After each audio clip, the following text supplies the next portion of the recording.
some of the handgun. Center, Roger. Come on, Mike.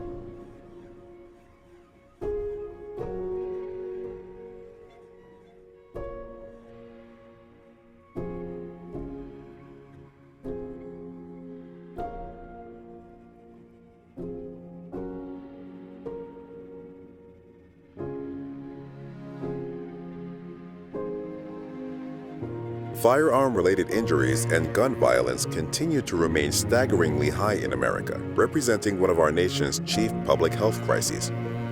Firearm injury permeates every aspect of our society, including places that we once considered safe havens, churches, schools, and the workplace.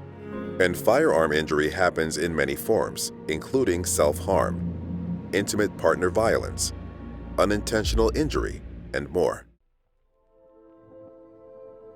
I see how this impacts the children who are part of a family where somebody has had a firearm injury. I see how it affects the teens who witness firearm injury events. I see how it impacts the parents of children who are injured by firearms. I see how it impacts the community. I see how it impacts the team members that I serve with to care for patients. So this is really, really important to me because I feel if we do something about this, if we work together to address firearm injury, then we can better help our communities and, of course, our country. Our clinical team members routinely offer patients opportunities to discuss lifestyle choices and health behaviors which may affect their safety and overall well-being. Diet, exercise, substance use, fall risk, and many other behaviors are discussed by patients and the healthcare team as part of usual care. However, the opportunity to discuss firearm injury risk and the potential for harm to our patients and their families has not been part of our clinical repertoire, despite being a known public health crisis.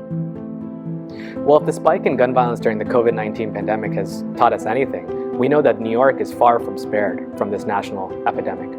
We are seeing gun violence spikes throughout the state, and especially in New York City.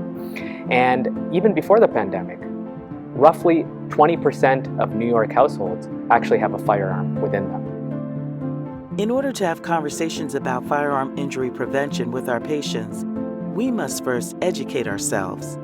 We can learn the basics about firearms, risks associated with access, safe firearm practices, and harm reduction strategies for violence reduction in order to be comfortable in having knowledgeable conversations that result in realistic, patient-driven safety plans to reduce the risk of gun injury.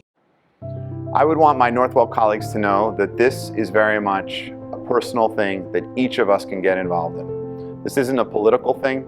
This isn't about the Second Amendment. This is about your child, your siblings, your parents. Each of us are affected by gun violence. We know that there are firearms in homes and that there's risk there. So we have this opportunity to our public and to our community to speak to it at other visits where it could be important and to help save lives and injuries from the community we serve. So if folks are willing to join this journey, we can make a difference with everybody. Every single patient universally asking about access as well as violence risk so that we can prevent future events or potentially even create safer environments for not only my children, but our families and our communities at large. As healthcare professionals, we have the power to create opportunities for our patients to discuss all aspects of their health and safety. They look to us for information.